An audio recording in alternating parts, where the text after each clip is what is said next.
গণঅভ্যুত্থানে আবু সাইদ হত্যার ঘটনায় মানবতা বিরোধী অপরাধের মামলায় বেগম রোকেয়া বিশ্ববিদ্যালয়ের সাবেক ভিসি হাসিবুর রশিদ সহ ৩০ জনের বিরুদ্ধে সূচনা বক্তব্য উপস্থাপন ও প্রথম সাক্ষ্য গ্রহণ আজ।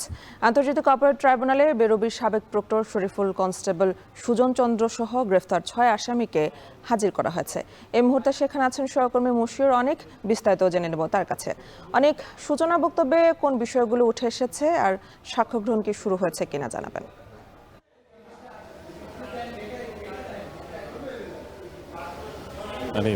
আপনি যে প্রশ্ন করলেন যে আসলে সূচনা বক্তব্য শুরু হয়েছে কিনা, সে প্রশ্নের উত্তর দিয়ে শুরু করছি। সূচনা বক্তব্য শুরু হয়েছে এবং সূচনা বক্তব্য যখন শুরু হয়েছে তখন আদালতের ঠিক সামনেই উপস্থিত রয়েছিলেন সেই সময়কার যারা আসামি, অর্থাৎ আবু সাইদের হত্যাকাণ্ডে জড়িত যারা আসামি, যাদের বিরুদ্ধে চার্জশিট গঠন করা হয়েছে, সেই সমস্ত আসামিদের যে ৬ জনকে ট্রাইব্যুনালে আজকে হাজির করেছে, তাদের সামনে কিন্তু উপস্থাপন করা হচ্ছে, এখনো শেষ হয়নি। একটু একটা হৃদয় বিদারক পরিস্থিতির কথা জানিয়ে রাখতে চাই, সেটা হচ্ছে যে আজ আন্তর্জাতিক অপরাধ ট্রাইব্যুনালের ২ যে জেলা কক্ষ, সেখানে উপস্থিত আছেন আবু সাইদের বাবা।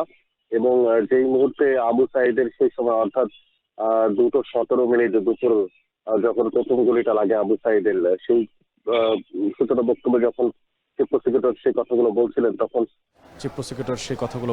তখন অঝরে তার চোখ থেকে একজন বাবা সন্তান হারানোর, তাও এমন একটা গণ আন্দোলনের মতো প্রেক্ষাপটে, যেখানে রাষ্ট্রীয় দায়িত্বরত যারা আইন শৃঙ্খলা বাহিনীর সদস্য, তাদের গুলিতেই হত্যার শিকার হওয়া যে ঘটনা, সে ঘটনা আসলে যারা ইজলাসে ছিলেন, বসেছিলেন, সবার চোখেই আসলে একটা অশ্রু শীতল অবস্থা তৈরি করে দিয়েছে। কিন্তু জানিয়ে রাখতে চাই, ৩০ জন যে আসামির কথা বললাম, তাদের মধ্যে ৬ জনকে গ্রেফতার করা সম্ভব হয়েছে, বাকিদেরকে গ্রেফতার করা সম্ভব হয়নি। তাদেরকে নিয়ে কিন্তু সাক্ষ্য গ্রহণ এবং অন্যান্য যে সমস্ত কার্যক্রম, সেগুলো কিন্তু শুরু হয়ে যাবে। এই আন্তর্জাতিক অপরাধ ট্রাইব্যুনাল আসলে যত দিন যাচ্ছে, যত সময় যাচ্ছে, যেন ঐতিহাসিক একটা জায়গা তৈরি হচ্ছে। কারণ বিগত সরকারের